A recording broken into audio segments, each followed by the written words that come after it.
നമസ്കാരം കൂട്ടുകാരെ, നമുക്ക് ഇന്നത്തെ കഥയിലേക്ക് പോയാലോ? കഴിഞ്ഞ ദിവസം നമ്മൾ നിർത്തിയത് വിശ്വാമിത്രന്റെ കൂടെ രാമലക്ഷ്മണന്മാര് അയോധ്യയുടെ കൊട്ടാരം വിട്ടിട്ട് കാട്ടിലേക്ക് പോകുന്ന സമയത്താണ് അല്ലെ. അങ്ങനെ ഇവരെ കാട്ടിൽ സഞ്ചരിച്ചുകൊണ്ടിരിക്കുന്ന സമയത്ത് ആദ്യമൊക്കെ കാടിന്റെ ഭയങ്കര മനോഹരമായിട്ടൊരു രൂപമായിരുന്നു ഇവർ കണ്ടുകൊണ്ടിരുന്നത്. പക്ഷേ കുറച്ചുകൂടി ഉള്ളോട്ട് പോയി തുടങ്ങിയ സമയത്താണ് ഇവര് എന്ത് ശ്രദ്ധിക്കാൻ തുടങ്ങിയത്? ഈ കാടിന്റെ സ്വഭാവം മാറാൻ തുടങ്ങി. അത്രയും നേരം ഭയങ്കര മനോഹരമായിരുന്ന ഒരു കാട് പെട്ടെന്ന് ഭയാനകമാവാൻ തുടങ്ങി. ഇവർക്ക് ഒരു ചെറിയ പേടിയൊക്കെ തോന്നാൻ തുടങ്ങി.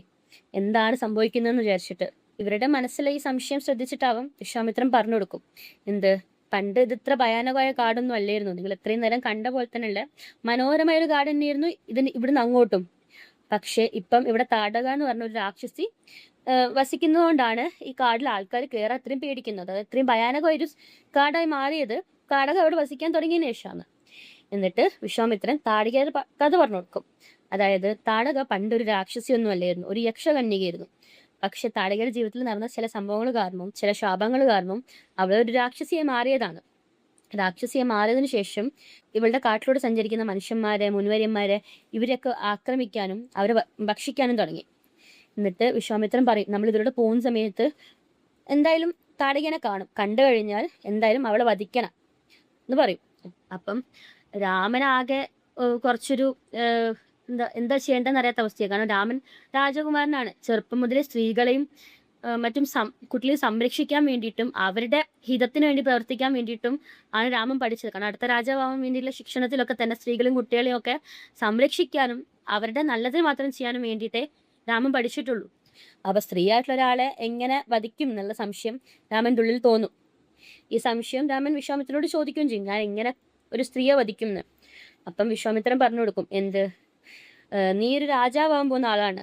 രാജാവാൻ പോകുന്ന ആൾ എന്നുള്ള രീതിയിൽ നിന്റെ കർത്തവ്യം എന്താണ്? പ്രജകളെ സംരക്ഷിക്കുക, അവരുടെ സന്തോഷം ഉറപ്പുവരുത്തുക. ഇതാണ് രാജാവിന്റെ കർത്തവ്യം.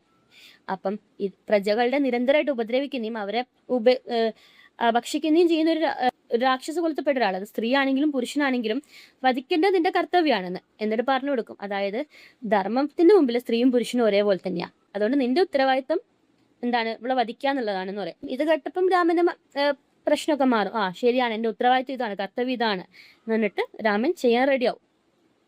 അങ്ങനെ ഇവരെ കാട്ടിലൂടെ പോയിക്കൊണ്ടിരിക്കുന്ന സമയത്ത് പ്രതീക്ഷ പോലെ തന്നെ താടക മുമ്പിൽ പ്രത്യക്ഷപ്പെടും. വിശ്വാമിത്രൻ പറഞ്ഞ പോലെ തന്നെ രാമലക്ഷ്മണന്മാര് താടകനെ നേരിടാൻ തയ്യാറാവും. താടകയ്ക്ക് എന്താ വെച്ചാൽ പല രീതിയിലുള്ള കഴിവുകളുണ്ട്, മന്ത്രതന്ത്ര ശക്തികളുണ്ട്.